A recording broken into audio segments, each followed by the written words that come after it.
बाळा, आज आयुष्याच्या एका मोठ्या वळणावर उभा आहेस ना. कोणता रस्ता निवडू, माझा निर्णय चुकला तर काय होईल, ही भीती तुझे पाय ओढतीये.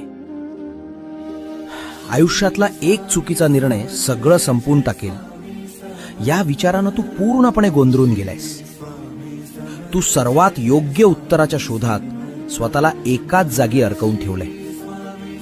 पण बाळा, तू फक्त हिम्मत कर आणि एक पाऊल पुढे टाक.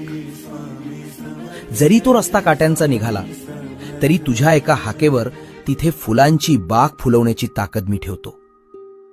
निर्णय चुकण्याची ती भीती सोडून दे आणि विश्वासानं चाल. भिवू नकोस. मी तुझ्या पाठीशी आहे.